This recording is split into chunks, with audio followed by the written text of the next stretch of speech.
Hello friends! A few years ago I created a product that allows you to mount a Gotek easily into an Amiga 2000. I recently revised the design and I noticed I didn't have a video on this product, so here we go. In order to access the screws holding your floppy drives in, you have to remove the drive cage. Accessing two of the screws for that requires you to remove any accelerator card you have in the CPU slot and possibly other Zorro cards next to it. As you watch me disassemble my A2000, I will describe the differences in the refresh of the design of my A2000 mount. The bezel remains the same, although I improved the 3D printing process for it, so it should fit easier without fine-tuning it with a file or sandpaper. The spacers or standoffs pretty much remain the same. The big difference is the screws that I have included. Instead of short screws that just threaded into the spacers, I included long, thinner screws that will just pass through the spacers and thread into the Gotek itself. You see, it always bothered me that buyers would need to glue the spacers to the Gotek. That is kind of permanent for an item that people may want to migrate. You can still glue the spacers to the Gotek if you wish, but now it is optional. As you can see in this part of the video, now I can access all of the side screws for the cage.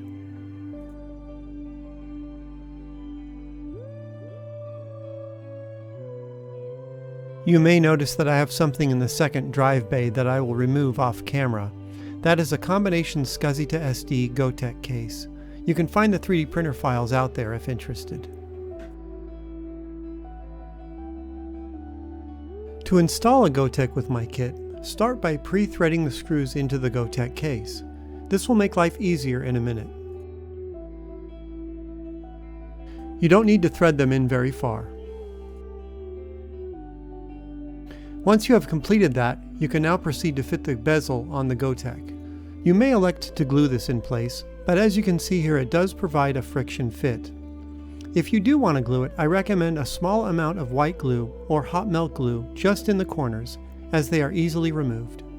If the bezel seems too tight on the Gotek, use a file or emery board to remove undesired edges or extra plastic from the manufacturing process. Now it is time to install the Gotek. I find it easier to stand the drive cage up on its side as shown.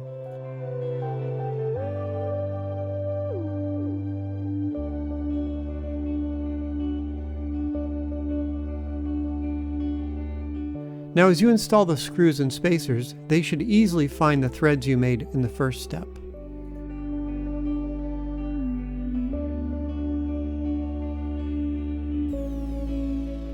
Thread the screws in partway, leaving things loose for now.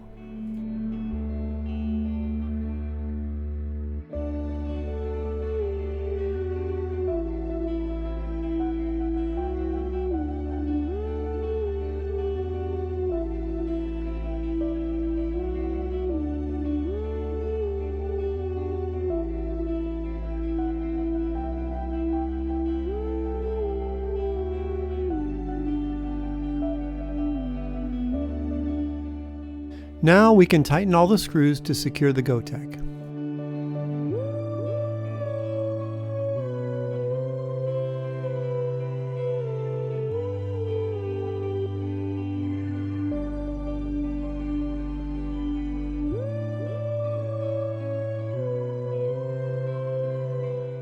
After making an adjustment, this is how the Gotek lines up with the existing drive.